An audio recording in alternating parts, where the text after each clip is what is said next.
congelado una página, una diapo que dice grupo sanguíneo, ¿cierto? Sí, se ve grupo sanguíneo. Ya, un poquito quiero que cargue. Sí, definitivamente justo en este momento el sistema se le ocurre correr el antivirus. Ay, señor, ya. Ya, listo, vamos a este capítulo.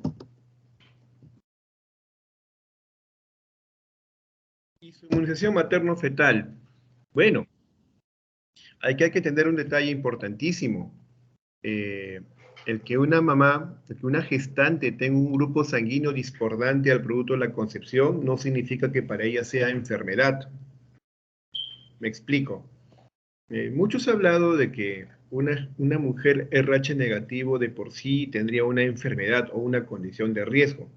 Bien, vamos por partes. Pertenecer a un grupo, al grupo RH negativo, en particular al grupo ORH negativo, en sí no es una patología para el que tiene este grupo sanguíneo. No lo es, no es una patología propiamente.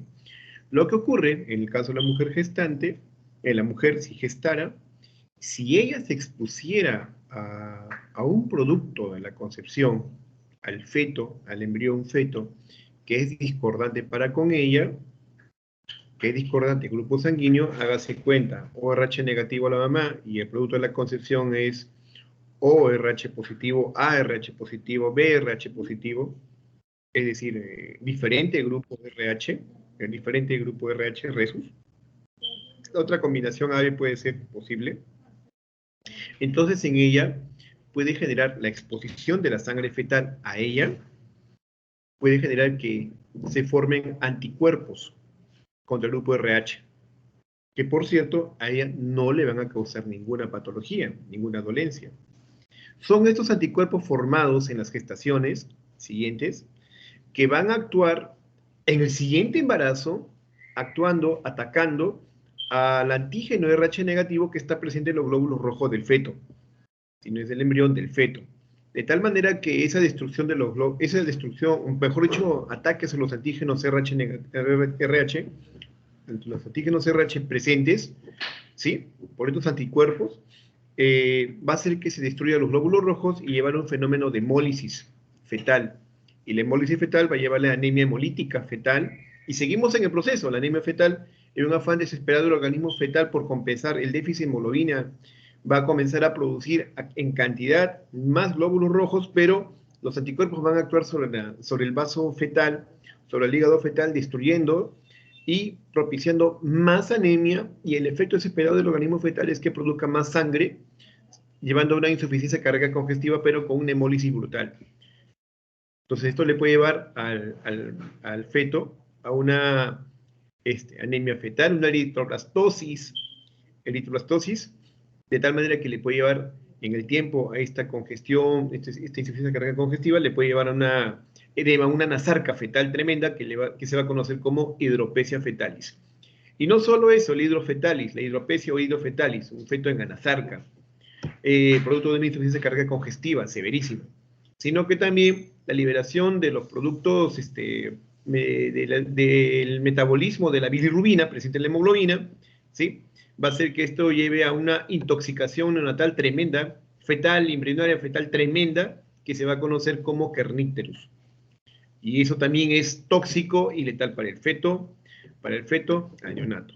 Entonces, estamos viendo que esta situación de la isoinmunización, es decir, la exposición de sangre discordante del feto para con la madre, va a llevar a la producción de anticuerpos en el tiempo que van a tener una repercusión sobre los siguientes embarazos. Para ella no va a pasar nada. El tema es para los embarazos para el producto de la concepción. Bien, el tema de isoinmunización, el término isoinmunización también es sinónimo de aloinmunización. Así que si ustedes lo encuentran en algunas publicaciones como aloinmunización, es lo mismo. Isoinmunización o aloinmunización. Bien, vamos a ese tema entonces.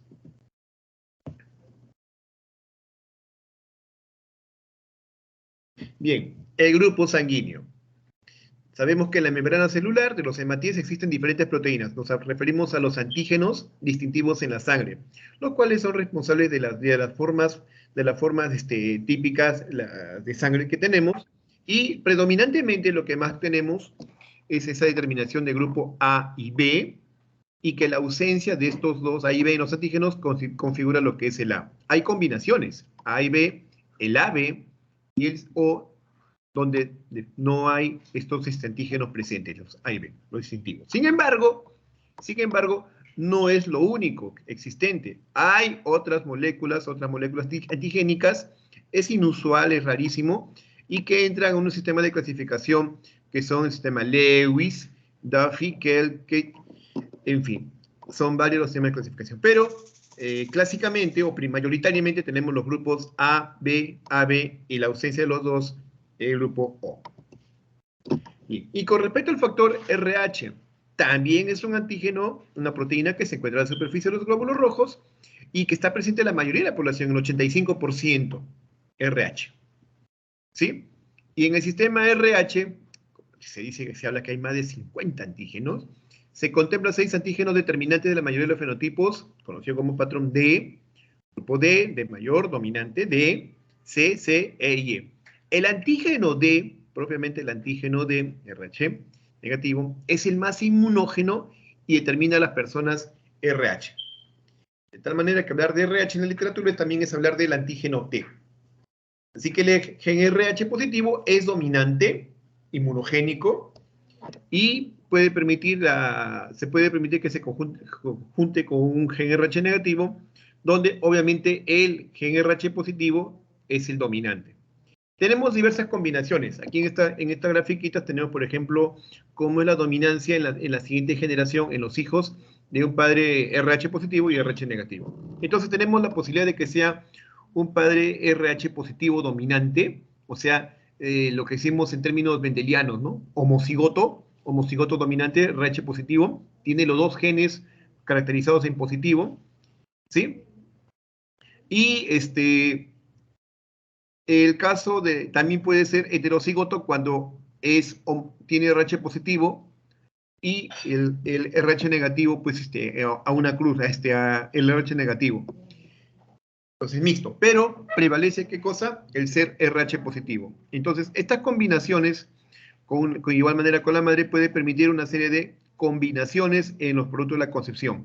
Por ejemplo, podemos tener, si el papá es RH positivo y se une con una mamá RH negativo, homocigotos, puede darse hijos que tengan, pues, la mixtura, ¿no? Ser RH positivos, pero ya heterocigotos.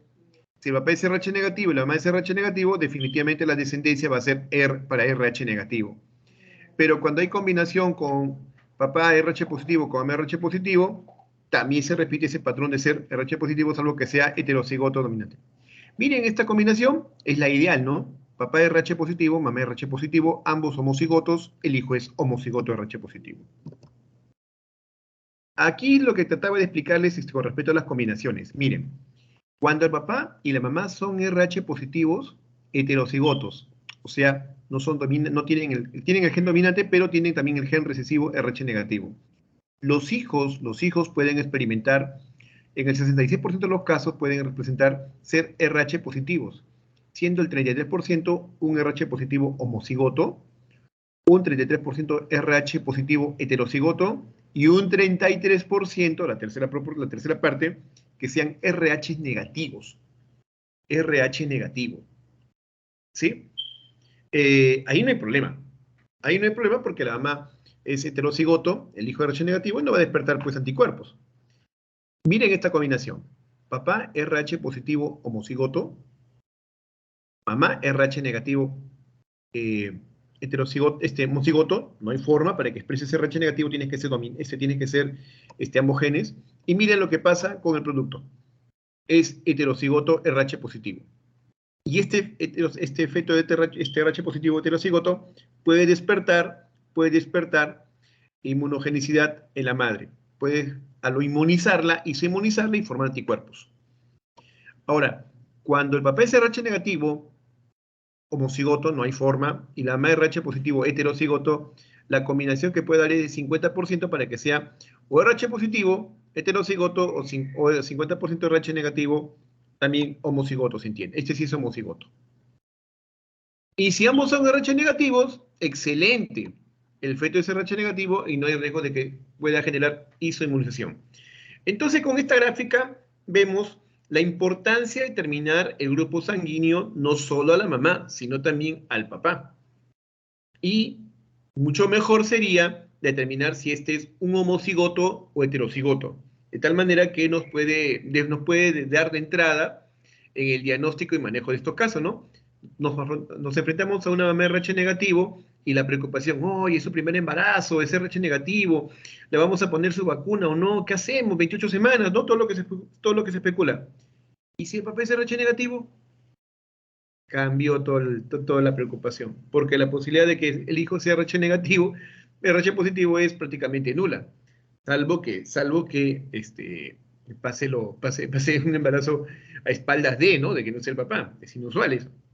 Yo les cuento una experiencia bien particular que generó muchas sonrisas en su momento. Es una experiencia personal. Yo soy grupo ORH positivo, heterocigoto, y mi mamá también, y mi esposa también es ORH positivo, o heterocigoto. Y nos pasó que mi primera hija, proporción, o sea, lo que estamos plantando acá, en la primer rectángulo, yo RH positivo heterocigoto y mi esposa RH positivo heterocigoto, tuvimos a nuestra hija mayor y nuestra hija salió RH negativo. Comprenderán la sonrisa, pues, ¿no? De la gente, oye, el grupo sanguíneo es diferente, no es el papá, y tanta tontería y media. Y esa combinación es posible, 33%. Esa combinación, esa posibilidad es factible que ocurra. Y eso parte ¿no? de nuestro entendimiento que el ser un RH positivo no implica que seas pues netamente puro, o sea, puede verse la heterocigosidad, ¿no? Ahora, hay un detalle importante, este patrón heterocigoto se ve en toda la población, 85%, de tal manera que la presencia de ser RH negativo, ser RH negativo en el feto es una proporción baja, ¿no? Y bueno, reduce aún más, hay otros factores que hacen que esa proporción sea baja, y tal vez por eso no la veamos con una frecuencia notable, ¿no? Pero es preocupante cuando se embaraza y obviamente pasa un siguiente embarazo en el cual podría haberse formado ya los anticuerpos que pueden actuar sobre el siguiente embarazo. Bien, entonces acá tenemos esta distinción clásica, la Steiner, esta clasificación de grupos sanguíneos. Si una persona tiene grupo A positivo es porque esa persona expresa en sus glóbulos rojos el antígeno A. Lo mismo podemos decir para el grupo B, lo mismo podemos decir para aquellos que son AB porque expresan ambos antígenos, pero el que es O, bueno, no es que sea O, sea cero, ¿no? No es antigénico, no tiene ninguno de los antígenos. Por eso dicen tal vez que el O es el donante, ¿no? El O es el donante que puede darle al grupo A, B, porque no tiene antígenos que sean contrarios a los que tienen estos grupos anteriores. En el plasma, el que tiene grupo A tiene anticuerpos anti-B, el B tiene anticuerpos anti-A, por tanto, la compatibilidad sanguínea, si pensamos en transfundir, no es posible porque hay autoanticuerpos para el grupo contrario, y eso podría generar destrucción de esos glóbulos rojos y hemólisis y otros problemas. En el grupo AB no hay anticuerpos, no hay anticuerpos. Entonces puede recibir el grupo A o puede recibir el grupo B, o puede recibir el grupo... en cambio, el grupo O sí tiene anticuerpos anti-A y anti-B. Bien, con respecto al factor RH, el factor RH es RH positivo. Debemos tener en cuenta que el factor RH positivo se conoce como grupo D, y es porque expresa el antígeno D en el glóbulo rojo, en la superficie. Y es RH negativo porque no lo expresa, se entiende. En el plasma, el que tiene grupo RH positivo no tiene anticuerpos, pero sí el que tiene RH negativo sí tiene anticuerpos contra el grupo D. Muy bien. Esto de la inmunización no es un tema reciente. Ya se sabía esto de hace 400 años antes de Cristo, cuando Hipócrates detecta pues, que hay nacimientos, abortos de fetos que nacían hidrópicos, fetos edematizados, ¿no? Lo describían incluso como la forma de un feto en Buda, porque era prácticamente una masa gelatinosa, edematosa, y claro, pues, ¿no? Amarillo, itérico, y condenado a la muerte, ¿no? En el año 1912, a esta enfermedad le llaman, perdón, a la enfermedad neonatal que produce estos cambios en el feto macroscópicamente, le conocen como eritroblastosis, porque ya puede ver, ¿no? en los flotis sanguíneos que hay destrucción de los glóbulos rojos. Diamond y colaboradores en el año 32 demostraron la hidropesia, la ictericia y la anemia como manifestaciones de la misma enfermedad y que la eritroblastosis era un rasgo común en todas ellas. Se entiende, pues, ¿no? La destrucción selectiva de los glóbulos rojos por los anticuerpos formados. Darrow en el año 38 plantea la eritroblastosis como una destrucción masiva de glóbulos rojos fetales por un anticuerpo que pasaba de la madre al feto a través de la placenta. Landsteiner y Weiner, famoso por su experimento en la tipificación del grupo sanguíneo, en experimentos en conejos y cobayos, nos da a conocer, pues, ¿no?, esto del factor, el factor RH negativo a través del monito Rhesus. Sí. Levin, Katzin y Burman en el año 41 demostraron la isoinmunización o aloinmunización de una mujer RH negativa, que era la causa más común de la hidropesia, de la eritroblastosis fetal. Y la incidencia de la enfermedad hemolítica de recién nacido, conocida como eritroblastosis fetal, o anemia hemolítica neonatal fetal, es de 1 por cada 1000 nacidos vivos, niños nacidos vivos. En México tenemos las mejores estadísticas, trabajo latinoamericano. México nos habla, por ejemplo, que México tiene una realidad étnica semejante a casi a la nuestra. 1% de la población indígena y cerca del 3% de la población mestiza es RH negativo. Es RH negativo. Así que la proporción es baja. Es casi semejante a la nuestra, ¿no? Perú también, quienes son RH negativos son menos del 3%, lo que implica un problema, pues, para buscar donantes de este grupo sanguíneo cuando se requiere, ¿no? Ser RH negativo es baja en la prevalencia, perdón, baja la proporción de personas con este grupo sanguíneo. 3% es, como les vuelvo a repetir, semejante a lo que se ve en México. Así que podemos extrapolar lo que han investigado ya para con nuestro medio. Bien, de esa población, del 1% indígena y 3% de la población mestiza, entre 1 y 2% resultan inmunizadas y se inmunizadas en la etapa prenatal. 1 a 2% sí se inmunizan. Ahora, si hablamos en qué momento puede ocurrir más esto, ¿sí? Disgregando esa cifra, 5 a 15% ocurren al momento que nace el bebé. 3 a 6% durante el aborto, durante un aborto. Y entre 2 a 5% en las pacientes que se inmunizan después de algún procedimiento diagnóstico, como la amniocentesis o aspiración de virilidades coreanas. Entonces vemos que la proporción aumenta al momento del parto, 5 a 15%, es el mayor. Ahora la pregunta que vamos a plantearnos es ¿con qué volumen sanguíneo? O sea, tiene que ser una pérdida sanguínea, un intercambio, una exposición sanguínea grande, vamos a ver que es una cantidad pequeña y que es importante. El impacto de la inmunización se refleja en estimaciones que aproximadamente 25% de los hijos de mujeres afectadas fallecen en etapa perinatal. 25%. No hay cifras muy claras en Latinoamérica, pero 25% se estima que fallecen en etapa perinatal. Y la inmunización apenas representa casi el 0,33% de la tasa de mortalidad perinatal, lo que no nos permite conocer la prevalencia. A pesar de los problemas que hay en su registro, ¿no?, sobre esta entidad, los reportes hospitalarios, se sabe que la prevalencia de la inmunización ha declinado significativamente a partir de la introducción de nuevas modalidades de tratamiento en la década de los 70. Así es, tenemos hoy por hoy la profilaxis con la inmunoglobulina anti-D, o también llamada gamma globulina o vacuna anti-D, y también la forma de detección. Ahora es más dramático. Del año 2000 disponemos de la flujometría Doppler que nos permite detectar si hay alteraciones en el flujo de la arteria cerebral media, que van a hacer que es un gran distintivo de anemia fetal, y si la mamá es RH negativo y el feto está haciendo anemia fetal, pues entonces es un hecho que ese feto tiene, pues, que tiene anticuerpos que están actuando y se ve que es un feto RH positivo. También, así como hay la incompatibilidad RH, también hay incompatibilidad al grupo ABO. Sin embargo, esta es más tenue o débil en sus efectos. Si bien, al ser el grupo ABO el más frecuente, también la incompatibilidad ABO también es frecuente.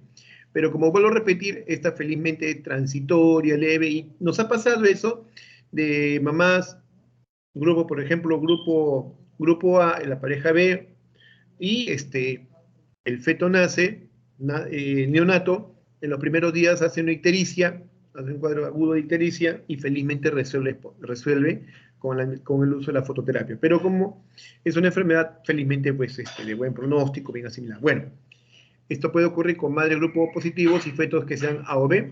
La poca especificidad antigénica grupo AB con los anticuerpos naturales anti-A y anti-B pueden propiciarla. La frecuencia es bajísima, felizmente, menos del 20% de las gestaciones. En el 40-50% puede estar afectado el primer hijo, o sea, no es un problema del segundo embarazo en adelante, no, el primer embarazo. Y los siguientes pueden estar no embarazados por la heterocigosidad, que actuaría como un evento que disminuye esa inmunogenicidad. Hay un sistema de clasificación, el sistema Lewis, y el diagnóstico, de verdad, en estas condiciones al grupo es difícil, ya que la destrucción de los glóbulos rojos es mínima, el cúmulo indirecto es negativo, o sea, no lo tipifica, y no implica la existencia de enfermedad hemolítica. El aún haya sido expuesto a intraútero no lleva a la formación de una incompatibilidad, pero no lleva a la formación de enfermedad hemolítica. Insisto, entonces, es la incompatibilidad ABO, si bien es frecuente, el daño o repercusión es bajísimo, y no hay pues los casos tristemente reportados que sería pues con el grupo RH, que sí es tremendamente inmunogénico. Entonces vamos a lo que es la incompatibilidad de RH. La incompatibilidad de RH pues, ocurre cuando la madre tiene pues el grupo sanguíneo RH negativo, el feto es RH positivo, y eso al momento de haber exposición sanguínea del feto hacia la madre va a llevar a la formación de anticuerpos maternos que en siguientes embarazos van a actuar sobre el siguiente feto, produciendo pues lo que sería, ¿no?, la eritroblastosis, la anemia fetal, la hidropesia fetalis, la muerte del feto. Es la incompatibilidad materno-fetal más severa, con un gran poder antigénico, consecuencia de la exposición de los glóbulos rojos fetales extraños al torrente sanguíneo materno para que formen anticuerpos, autoanticuerpos, y podemos ver los siguientes eventos en general, ¿no? Primero, la incompatibilidad de RH, o sea, en el primer embarazo vamos a ver incompatibilidad de RH. Si hablamos de términos diagnósticos, en un primer embarazo, una mujer que nunca ha sido expuesta a un grupo RH positivo, entonces decimos, este es un embarazo con incompatibilidad RH. Este es un embarazo con incompatibilidad de RH. Estamos hablando del primer embarazo, ¿sí? En los siguientes embarazos, si se demuestra que hay anticuerpos, como puede ser con la prueba de Coombs indirecto, entonces sí podemos decir, este es un embarazo con isoinmunización. En este embarazo está ocurriendo el fenómeno de la isoinmunización o aloinmunización. Y ya puede reconocerse a partir de la sexta semana que hay caracteres antigénicos RH en el embrión. Bien. Entonces, cuando la madre se expone a la sangre fetal, va a generar una respuesta primaria, ¿no? Esta puede ocurrir en el primer trimestre de un embarazo normal. Los eritrocitos fetales pueden cruzar la placenta en una cantidad mínima, ¿es cierto? Ingresan al torrente circulatorio materno en aproximadamente 5% de los casos. Hay situaciones que pueden exacerbar eso, por ejemplo, una amenaza de aborto, un ectópico puede implicar la exposición de sangre fetal, pero mucho cuidado, ¿no? Si sabemos que el grupo sanguíneo de la mamá de esta mujer, hágase cuenta que su primer embarazo ya tenía un aborto, un infeliz aborto y es RH negativo, y no estimamos en que debemos darle protección para un siguiente embarazo, entonces esa mamá puede estar inmunizada para un siguiente embarazo. Entonces hay que tener en cuenta que si una mujer pasa por estos eventos de ser discordante, claro, perdió el embarazo, debemos también protegerla porque puede llevar esa respuesta de formación de anticuerpos. La cantidad para que pueda producir esa respuesta inmune, miren, es pequeñísima y significativa, 1 mililitro. Sin embargo, cantidad menor también puede reforzar la inmunidad secundaria adquirida. Así que, para que se forme ese fenómeno de inmunización, los linfocitos maternos llevan a la formación de antígenos para que van a actuar contra los hematíes fetales, síntesis de anticuerpos, se forman anticuerpos, linfocitos de memoria, y ahí está. La mujer en un siguiente embarazo tiene su linfocito de memoria, ¿sí?, con los anticuerpos para que puedan actuar contra el feto si es que es de un grupo sanguíneo discordante o se repite la discordancia para con la mamá. La respuesta primaria en el primer embarazo es débil y tardía, mediada por inmunoglobulina M, que no atraviesa la placenta, pero por su elevado peso molecular, pero en el siguiente embarazo sí puede ser significativo. Así que, por esas circunstancias, la enfermedad hemolítica, la anemia hemolítica en el primer embarazo es rarísimo, 0.42%. Si se establece la isoinmunización, es decir, la exposición de sangre fetal, la madre puede producir grandes cantidades de anticuerpos RH en respuesta al paso transplacentario. Esto genera la respuesta inmune secundaria. ¿Qué puede repercutir como factores en la isoinmunización? Transfusión materna. Malísima suerte. Recibe transfusión sanguínea. Y peor aún si se da transfusión sanguínea de emergencia sin saber realmente qué grupo sanguíneo es. Eso es inusual actualmente, pero es una posibilidad cuando no hay grupo sanguíneo y una mujer está en colapso materno, en una anemia, una hemorragia severísima. Entonces ella es grupo de repente RH negativo, le podemos poner como primera vez grupo sanguíneo discordante, ¿no? Porque no va a formar anticuerpos en esta primera vez. Se trata de salvar la vida, pero estamos llevando a la formación de anticuerpos de manera brutal. Entonces el parto, una hemorragia, una muerte fetal intraútero, tuvo un embarazo, ella es RH negativo, el embarazo lo pierde a la semana 12, 15, 24, 28, óbito fetal, y no reparamos que debíamos darle pues su vacuna anti-D. Procesos patológicos, el aborto, el ectópico, traumatismos abdominales, donde se va a producir intercambio en la decidua placentaria, transfusiones sanguíneas irresponsables que se requieren pues, de repente por una hemorragia y no hay grupo sanguíneo que sea compatible, se tiene que dar, pues, por primera vez se puede dar sangre discordante, procedimientos obstétricos que implican hemorragia placentaria o trofolástica hacia el endometrio, necesidad de coriales, amniocentesis, la cordocentesis, la extracción manual de placenta cuando ha habido una retención placentaria, la cesárea misma aumenta de manera tremenda la exposición sanguínea o cerclaje cervical, inmunodeficiencia cervical. Entonces son condiciones que pueden llevar a la inmunización. Miren, 0.7 a 1.8% de mujeres se inmunizan en la forma antenatal desarrollando anticuerpos anti-D por exposición a sangre fetal. El 8 al 7% se inmunizan en el momento del parto, que es el momento donde más se va a ver la transfusión, la exposición. 3 a 6% después de los abortos selectivos o espontáneos. 2.5% después de la amniocentesis y 1 a 10% de las madres RH se inmunizan luego del primer embarazo, 30% luego del segundo y 50% con posterioridad al tercero. Por tanto, multiparidad, sobre todo con grupos sanguíneos discordantes, aumenta brutalmente para cada embarazo el riesgo de inmunización y que pueda ser intrablastosis fetal. ¿Cuál es la respuesta materna secundaria? Cuando un embarazo anterior existió una respuesta inmunitaria con cantidades pequeñas que hablamos de hasta 0.1 mililitro puede desencadenar la formación de inmunoglobulina G que produce hemólisis más precoz. Entonces la inmunoglobulina, o mejor dicho el IgG, el anticuerpo formado en el embarazo previo, ¿sí? Va a atravesar la barrera placentaria, pasa eso en las primeras 6 semanas inclusive, y genera la destrucción de los glóbulos rojos, llevando a la anemia, enfermedad hemolítica perinatal. Y recuerden que cuando hay la enfermedad hemolítica, ¿qué es lo que va a ocurrir? Se va a ir directamente estos anticuerpos a destruir en el vaso, en el hígado, o todos los órganos productores de sangre, a destruir masivamente los glóbulos rojos. Va a llevar una anemia brutal. Y la liberación de la hemoglobina, bilirrubina en la sangre, va a llevar a la formación del kernícterus. Pero no solo eso, el organismo fetal, en un afán de tratar de compensar la anemia y perfundir los tejidos, va a tratar de trabajar produciendo más sangre, paradójicamente. Y eso le va a llevar a una insuficiencia cardíaca congestiva, lo que a la larga va a hacer que el feto comience a entrar en anasarca, comience a hematizarse por todos lados. A esa condición de anasarca, con colapso circulatorio fetal, se conoce como hidrops fetalis.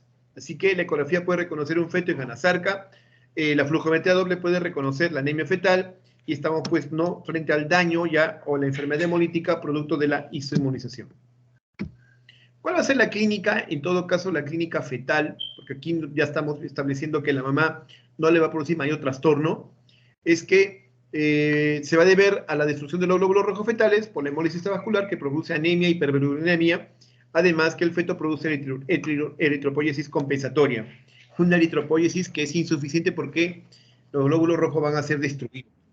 Y el cuadro que se va a ver la anemia hemolítica, que es el cuadro más frecuente, el cuadro clínico más frecuente, en 40-45%, con anemia fetal ligera y bilirrubinemia indirecta que no excede más de los 16 miligramos por decilitro. El otro es la ictericia grave del recién nacido, del 25 al 30%, y los recién nacidos presentan anemia con hiperbilirrubinemia que ocasiona ictericia y una coloración de las heces amarillas. La hiperbilirrubinemia puede producir kernícterus. Acá vemos la foto de un feto óbito, pues óbito por kernícterus, donde vamos a ver un aumento de la bilirrubina de ácidos biliares hasta en el cerebro. Lo otro es la hidropesia. Miren esta foto de este feto temprano. Feto temprano debe ser pues unas 15, 18 semanas, donde vemos todo pues abotagado, edematoso. El aspecto de Buda, con edema generalizado, ascitis, ¿sí? Acá tenemos la foto de un neonato pretérmino, miren, todo hidropésico, amarillo, a más no dar, malísimo. Hay hepatosplenomegalia, donde hay una palidez extrema, púrpura, equimosis, hipoproteinemia, trastorno de coagulación, acidosis, hipoxia severa. En cualquiera de esas condiciones el pronóstico grave y fallecen en las primeras horas. Bien, entonces, ¿cuál es el diagnóstico de esto, de esta entidad? Parte por reconocer el grupo sanguíneo materno y, claro, del papá también, porque si sabemos que es del papá, ¿Sí? Sabemos de entrada, ya, esta señora, esta dama, de repente tiene RH negativo y es propensa que pueda pasar, pueda hacer isoinmunización. Y si ese RH negativo, ya de haber tenido embarazos previos, hay una prueba muy importante para detectar si ha formado anticuerpos, que es el test de Coombs, el test de Coombs indirecto, una forma indirecta de saber la titulación de anticuerpos que se han formado. También hay otra prueba que es el rastreo de anticuerpos, el RAI, pero que ya no se hace mucho en nuestro medio, ya no se realiza mucho, ha sido desplazado por el test de Coombs. ¿Sí? Este detecta anticuerpos contra antígenos menores y mayores. Cuando hay de repente no hay la posibilidad de hacer un test de Coombs, se recurre a este RAI. La verdad es que el test de Coombs indirecto es una prueba que más se realiza a nivel mundial y se considera como positivo cuando hacen titulaciones por encima de 1/8. Y con el tamizaje de anticuerpos se tiene que hacer de forma mensual en el primer control prenatal y las 24 a 28 semanas, 28 a 32 es lo que se recomienda pues aquí en América Latina, recomendado en mujeres de negativas no sensibilizadas. ¿Cómo hacer el diagnóstico? En todo caso, si el feto está afectado por la anemia hemolítica, por la destrucción de los glóbulos rojos, tenemos técnicas invasivas. A través de la técnica invasiva, por ejemplo, que es lo mejor que hay, ¿no?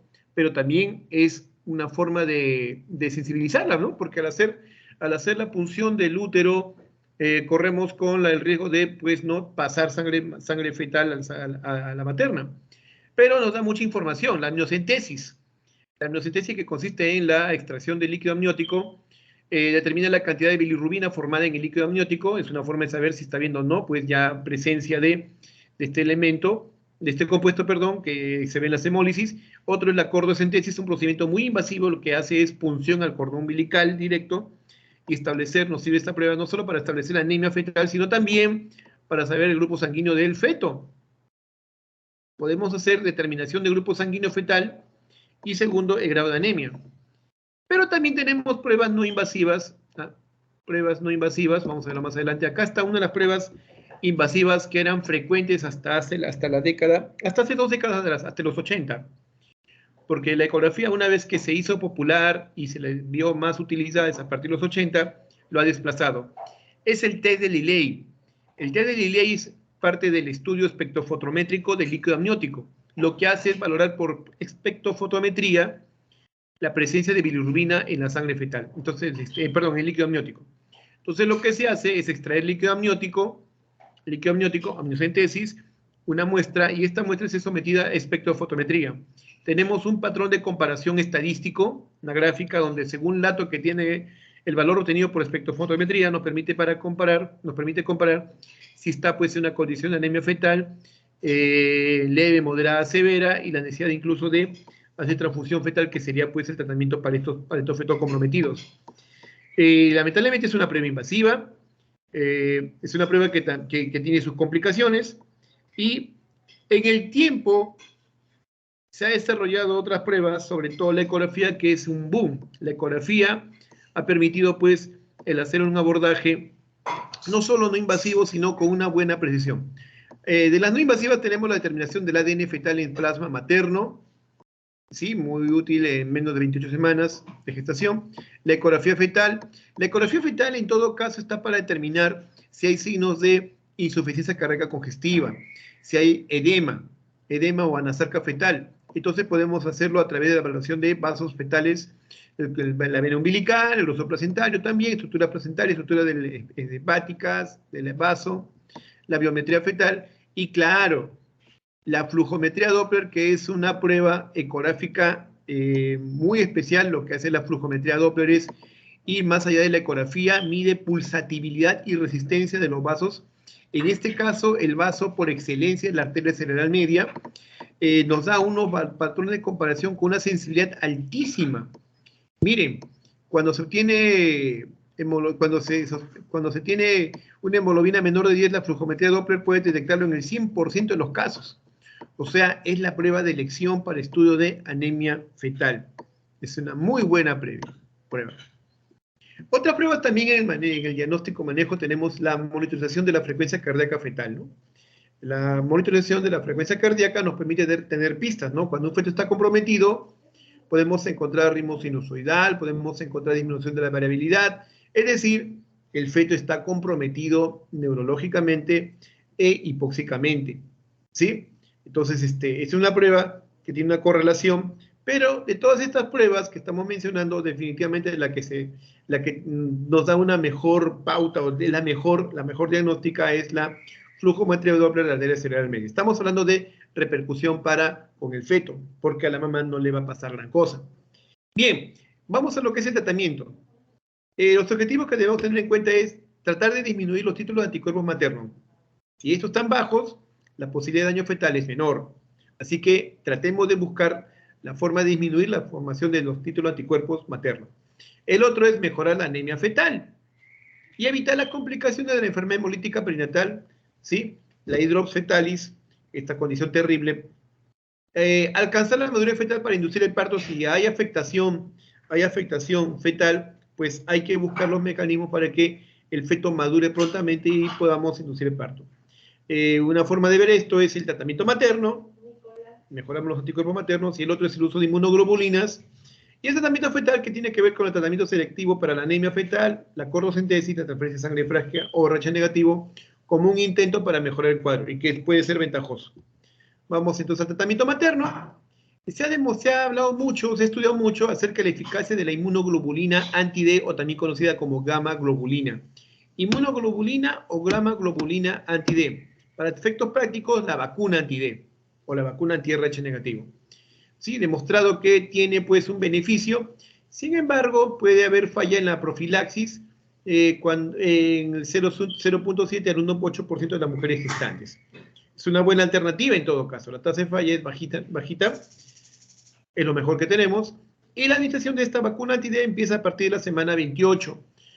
Cuando es combinado con la administración de posparto, que es hasta 72 horas, la incidencia de inmunización reduce a un 0.2%. Por tanto, toda gestante RH negativo con un feto potencialmente RH positivo debe recibir la inmunización en la semana 28 y a las 72 horas posparto para que reduzca notablemente el riesgo de precios menos de 0.2%. La dosis posparto y la de vacunación en embarazo está ya establecida, es de 300 microgramos. Este producto lo sacan varios laboratorios en nuestro país. Hay un laboratorio nacional que saca como inmunoglobulina anti-D genérico, y su costo no va más allá de los 300 soles, tengo entendido. Viene en cadena de frío, viene con su Tecnopor para preservar la cadena de frío, y se administra una sola dosis intramuscular. Es lo mejor que hay. ¿Sí? Entonces, eso es lo que tenemos. Y puede prevenir la sensibilización de por lo menos hasta 15 mililitros de glóbulos rojos fetales, ¿sí? O aproximadamente 30 mililitros de sangre fetal. O sea, con una cantidad que obviamente es la mayor a la que se expone, pues, ¿no?, en el embarazo. Y en la hemorragia transplacentaria, que puede ocurrir un DPP o una placenta previa, también, pues, ¿no?, o en una amenaza de aborto, también debe ponerse esta vacuna anti-D. La incidencia de hemorragia materno-fetal mayor a 30 mililitros, una cantidad fuerte, es baja en todos los embarazos, pero de 1.7 a 2.5% después de un parto vaginal o por cesárea complicada. Un parto vaginal complicado sería pues un expulsivo prolongado, parto instrumentado con force vacuum, o una cesárea de por sí ya implica una mayor exposición sanguínea. Las mujeres no sensibilizadas, las mujeres que no se han sido sensibilizadas, no expresan, se le debe dar su inmunoglobulina anti-D a toda mujer con cúmulo directo negativo. O sea, le salió el test de cúmulo directo negativo, no tiene anticuerpos, chévere, pone la inmunoglobulina. Aquí están las situaciones en las cuales en mujeres sensibilizadas debe ponerse, ¿no? A las 28 semanas de gestación y a las 72 horas postparto. Y si el recién nacido es RH positivo con cúmulo directo negativo para él, independiente del grupo sanguíneo, debe también recibir la vacuna. Se omite la administración en las 72 horas postparto, puede aún administrarse hasta las 4 semanas de parto. Me explico. Si por AB en ese momento en el hospital, institución, por ejemplo, eso nos ha pasado en el Hipólito Unanue, se nos acabó la inmunoglobulina anti-D, entonces ya estamos al segundo día, ya tiene que irse de alta, entonces le advertimos a la paciente que antes del mes venga, ¿no? En todo caso, buscamos los mecanismos, ya sea por teléfono, a través del establecimiento de salud cercano a su casa, para informarle que ya tenemos, pues, ¿no?, la inmunoglobulina anti-D. Y aquí no tomamos una postura pasiva. Me explico, si no tenemos la inmunoglobulina en la farmacia del hospital, inmediatamente hacemos los trámites para que el Seguro Integral, dado que el 99% de nuestras gestantes son cis, haga la compra de este medicamento, el cual se efectiviza antes de la semana. De todas maneras, pues, ¿no? Se le tiene que comunicar a la paciente para que venga y no pierda esa oportunidad. No nos quedamos de brazos cruzados, o sea, tenemos que tomar un manejo activo, una participación activa en el proceso incluso de tener este medicamento, porque va a tener beneficios en los siguientes embarazos. También se debe dar en cualquier situación de hemorragia en la primera mitad del embarazo, ya sea por aborto, amenaza de aborto, ectópico, mola, o en la segunda mitad del embarazo, placenta previa, DPP, ruptura uterina, caso de traumatismos, ¿sí? O cuando se va a hacer un procedimiento biópsico como amniocentesis, biopsia de escoriales, amniocentesis, diagnóstica, terapéutica, de repente por un polidramnio, de repente para saber el cariotipo, o cuando se produce hemorragia extraplacentaria masiva, y aquí hay una prueba que le puede complementar, que es la prueba o el test de Kleiner-Hauer-Betke. Kleiner-Hauer-Betke es una prueba que cuantifica la presencia de también anticuerpos, cuantifica la presencia de sangre fetal en la sangre materna. Es una prueba que permite determinar cuánto de sangre fetal está presente en la sangre materna. Es una prueba sensible, lamentablemente no está disponible en todos los establecimientos de salud, la prueba de Kleiner-Hauer-Betke. Igual, si ha habido pues paso sangre por una hemorragia materna masiva, hay que darle el suero hiperinmune, también le decimos suero hiperinmune o inmunoglobulina anti-D, o vacuna anti-D. Ya son varias denominaciones, inmunoglobulina anti-D, gamma globulina anti-D, suero hiperinmune anti-D o vacuna anti-D o anti-RH negativo. Si una mamá RH negativo es accidentalmente transfundida con sangre RH positivo, esto es una realidad, puede ocurrir. Por ejemplo, una hemorragia posparto y tienes que transfundirle sangre y estás en un establecimiento de salud, que es que te digo yo, estás en el materno infantil de Rioja y en ese momento solo hay RH positivo y tienes evidencia de que la mujer nunca se ha puesto sangre, la paciente no se ha puesto nunca sangre y está pues gravísima. Entonces le puedes poner una sangre discordante a la que tiene, por primera vez. La primera vez se puede hacer eso. Pero hay que tener en cuenta que esa transfusión puede llevar a la formación de anticuerpos de manera tremenda y por tanto tiene que complementarse con la administración de la vacuna anti-D. En esta tablita se resumen estas consideraciones, ¿no? Que es importante que en la concepción se tenga un control de las transfusiones sanguíneas y los derivados de sangre que está recibiendo. Malísima suerte, es una gestante de 26 semanas y hace anemia materna, es RH negativo. Cuidado de lo que estamos transfundiendo. El embarazo y posparto. El embarazo y parto, que de las consideraciones en situaciones en las cuales puede haber intercambio sanguíneo mayor, ¿no? Una cesárea aumenta ese riesgo. Procedimientos biópsicos, un parto distóxico, o en el posparto también la consideración que hay que administrarlas a las 72 horas, en el desarrollo de la gestación a las 28 semanas. ¿Y qué pasaría si fuera una mujer que está sensibilizada, que lamentablemente ha habido exposición de sanguínea fetal y ha formado anticuerpos? Entonces, en el embarazo que está presentando hay que hacerle seguimiento semanal con Doppler fetal. O sea, hay que estar vigilando si está habiendo algún momento formación de anticuerpos, sino los anticuerpos maternos producen destrucción de los glóbulos rojos y por ende vamos a ver anemia fetal. Hay que estar valorando eso cada semana. Y esto hasta que se detecta la anemia o hasta que se produzca el nacimiento a la semana 36 en adelante. ¿Sí? Entonces es una opción, no es una opción, no, sino es un paso obligado, vigilarlo semanalmente. Generalmente revela cuando el feto está sufriendo hemolisis severa y una vez que se identifica el feto anémico, el paso siguiente es la cordocentesis. Este es un procedimiento que está haciendo en contadas instituciones de nuestro país, Maternidad ya lo está haciendo, tengo entendido que el Hospital Revalente también, que consiste en, por guía ecográfica, punzar el útero, ingresar al útero y buscar el cordón umbilical y administrar sangre RH negativo sangre RH positivo a través de la mena umbilical placentaria. Pues, ¿no? Tengan presente que este feto no tiene glóbulos rojos, están destruidos y le pasamos glóbulos rojos por donación. El tratamiento fetal en el embarazo, hay 3 posibilidades de tratamiento de acuerdo con la cuantificación de la bilirrubina, del test de Lilley, y su correlación con las semanas de gestación. según la tabla de Liley o de Keenan, que también fue el otro investigador. Se puede tener conducta expectante y controles periódicos en los casos de afectación leve hasta la inducción de parto en la semana 36-38, si todo sale ok, valores ok, normales. En caso de afectación moderada de grave, se tiene que pensar en inducir el parto, realizar la cesárea, ni bien se obtenga la maduración pulmonar fetal, eso generalmente se obtiene a partir de las 34 semanas en adelante. En algunas instituciones lo hacen, pues, ¿no? Dependiendo del manejo de la prematuridad, puede ser antes, 31, 32, 33 semanas. Y si está en condición grave y el feto es inmaduro, transfundirle sangre intraútero. Lamentablemente, esta opción de transfusión sanguínea no es tan, digamos, tan difundido en nuestro medio, solo lo tienen contadísimas instituciones, y cuando se detectan estos casos y se refieren, pues, ¿no?, para que reciban manejo, lamentablemente los fetos llegan bien maltratados, o sea, el óbito fetal es ya, o llegan en óbito, o llegan simplemente para que en los días siguientes termine de ovitar, ¿no?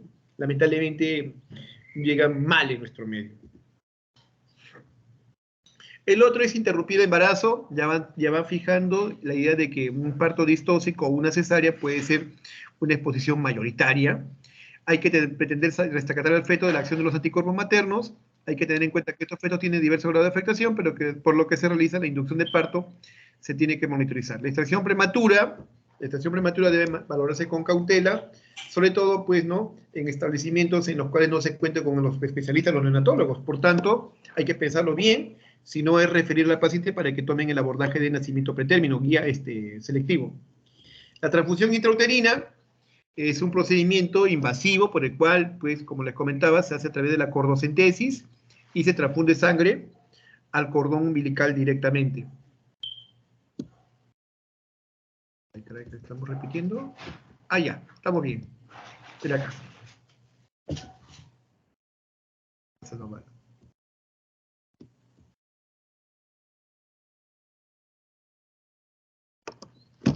La transfusión intrauterina, va a depender mucho del peso fetal y la edad de embarazo que tiene. La finalidad es que tenga un hematocrito alrededor del 40%.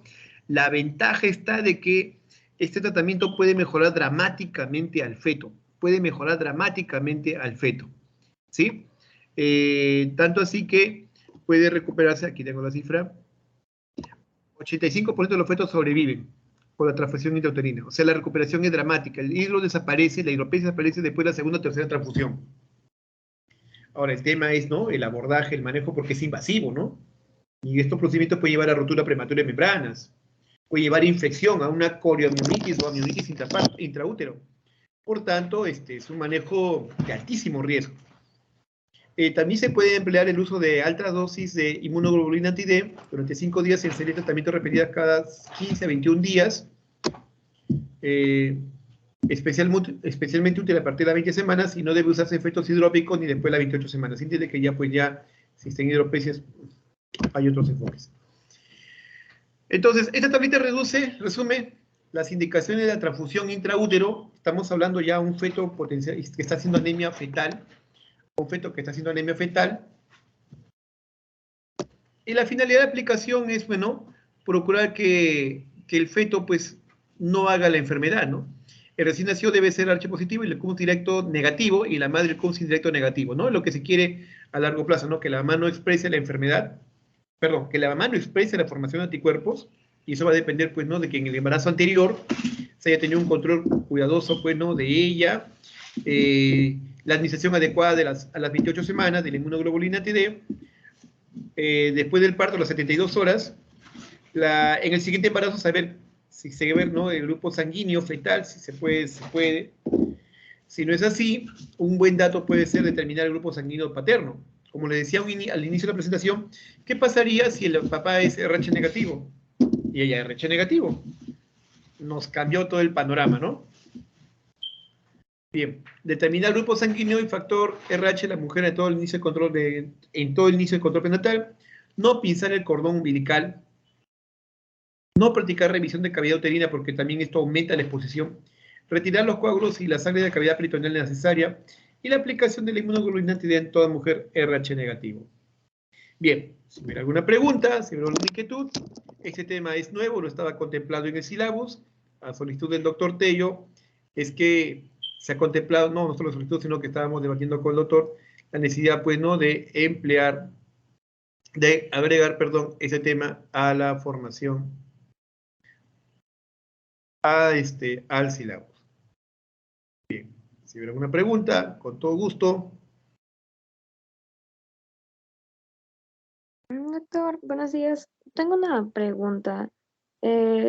Cuando se administra la inmunoglobulina anti-D que mencionó, o sea, esto se da en todas las madres que son RH negativo, ¿no? Por ejemplo, usted mencionaba que podía ser la madre RH negativo y el padre también es RH negativo. En esa situación se preferiría determinar primero el grupo sanguíneo De del ambos, feto o de se ambos, da de todos modos la inmunoglobulina.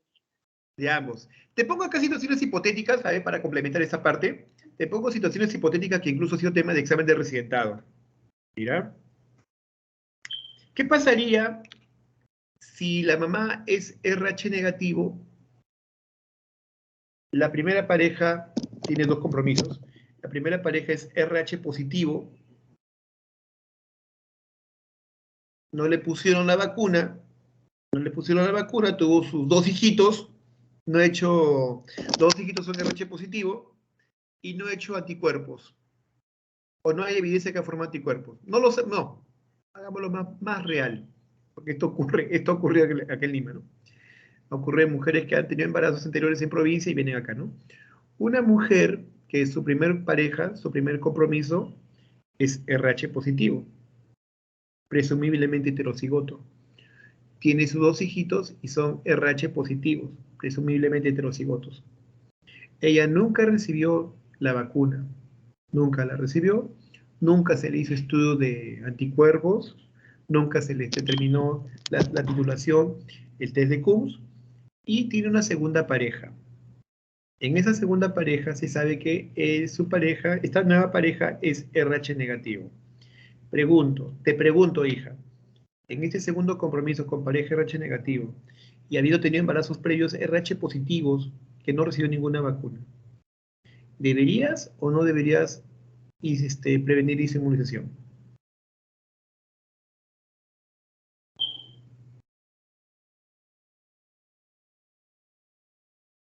Te me quedaste callado. Ah, yo pienso que sí, ¿no? O sea, si ya se encuentra sensibilizada, como mencionaba, se podría dar la inmunoglobulina anti-D. A ver, ¿qué piensa Pedro Almeida? Si no es Pedro, Wendy Flores. Si no es Wendy Flores, Joana de Almeida. A ver, voy a comenzar a preguntar a los participantes. Están en el desayuno, seguro están.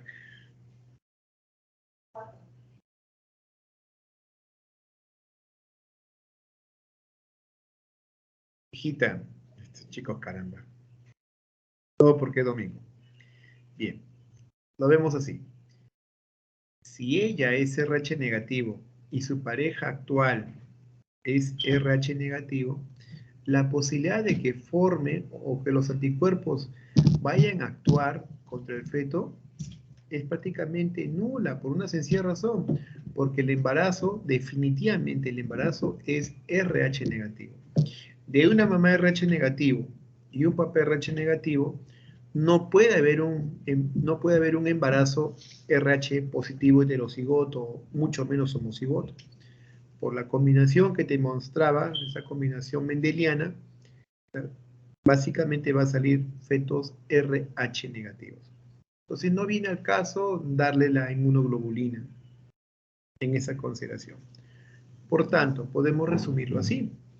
Si la mamá es RH negativo, importantísimo también es determinar el grupo sanguíneo del papá, de la pareja. Si el grupo de Doctor, la pareja es si la pareja, el papá es discordante, lo que no vas a poder determinar con la pareja es si es homocigoto o heterocigoto.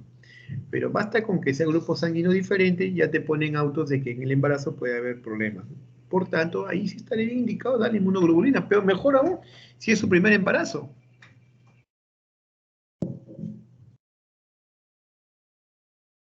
¿Te orientas, Wendy? Perdón, Melissa.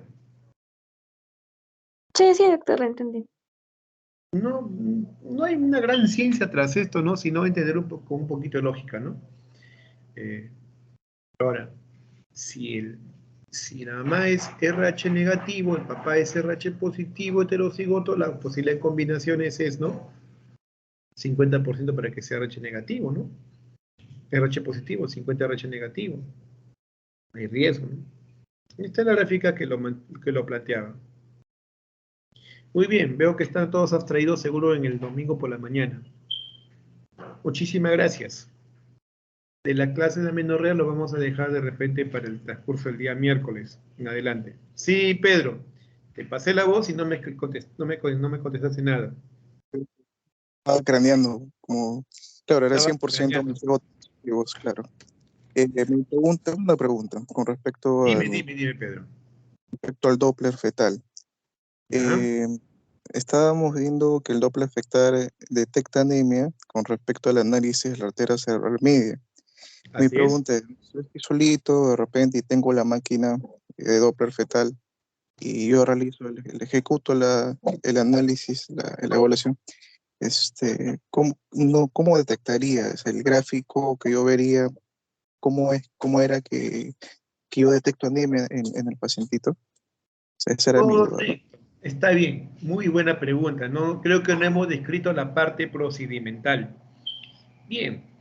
Desde los años 2004, 2000, 2005, casi todos los equipos de ecografía Doppler, equipos 2D Doppler, vienen con el software precargado de los valores de pulsatividad y resistencia estudiados en el mundo entero cargados.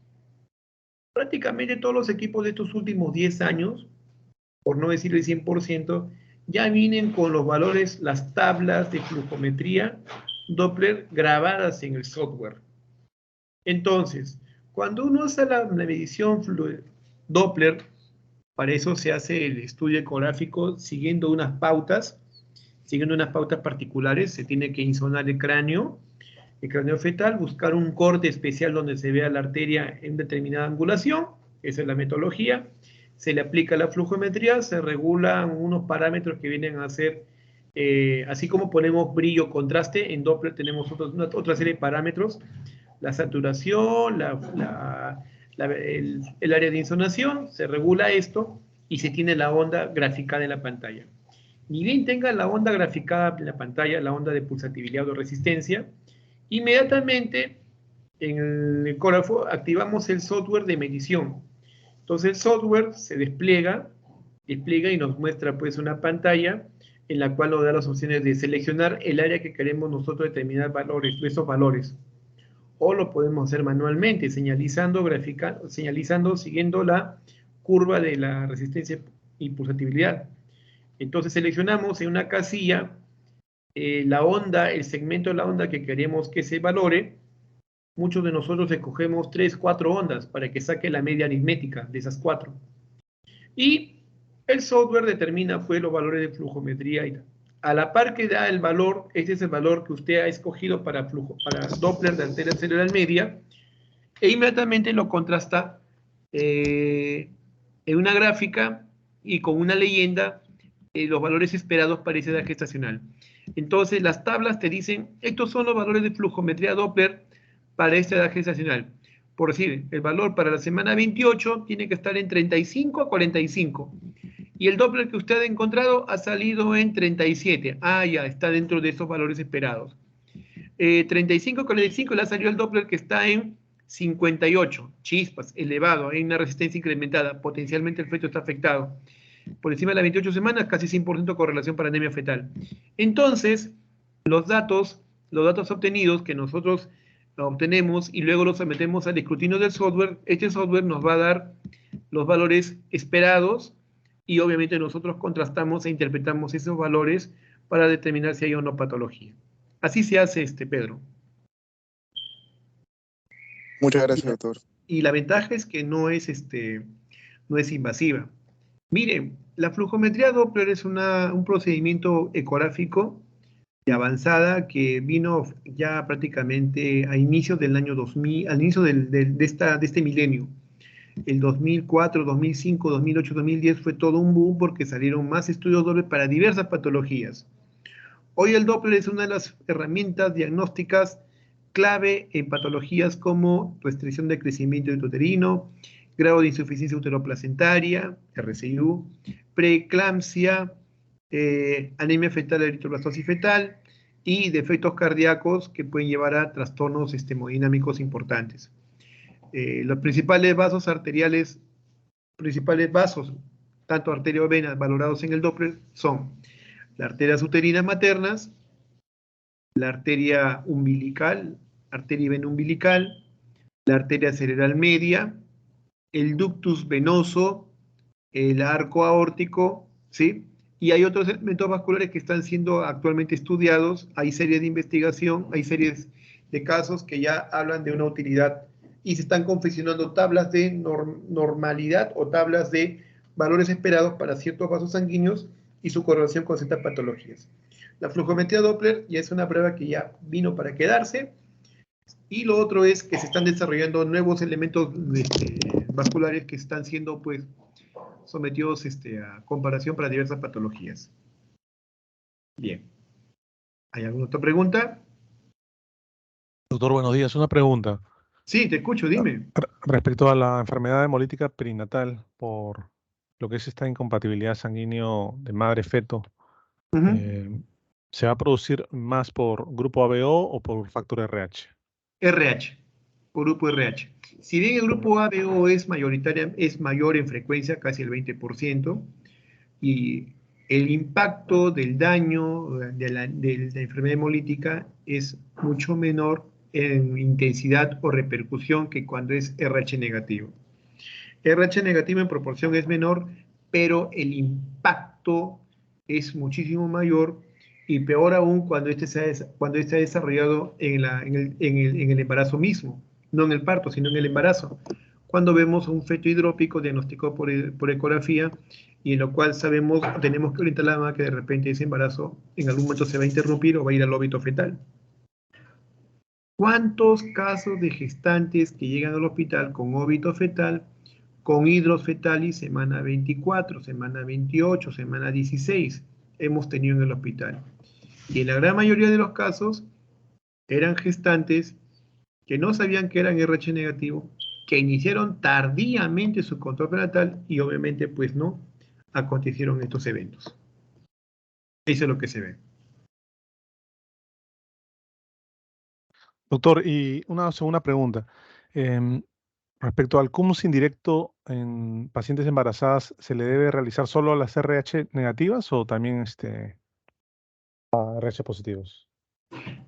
La prueba se hace básicamente a toda gestante RH negativa. No tiene aplicabilidad en las mujeres RH positivas, si se trata de esta entidad. Ok, doctor, gracias. Sí, y la pregunta que podríamos desprender es, ¿en toda mujer que se embaraza por primera vez? Bueno, es una prueba que deberíamos hacerla, pues no, bajo la consideración de que si hay o no, si ha habido o no exposición. Se entiende que una mujer que se embaraza por primera vez es porque no ha habido exposición previa. Sin embargo, la posibilidad de que en algún momento de su vida haya habido contaminación sanguínea, que es una posibilidad, exige que como normativa o como parte del protocolo, ¿no? Si le podemos decir, de estudio de estas pacientes, le hagamos el test de cúmulo indirecto. Pero tengo la opinión particular que si es una mujer que se embaraza por primera vez, yo creo que la prueba está de más. Bien, jóvenes, tengan un bonito domingo y sobre todo salgan aprobados en su examen. Nos vemos. Muchas gracias, doctor. Buenos días. Buen día.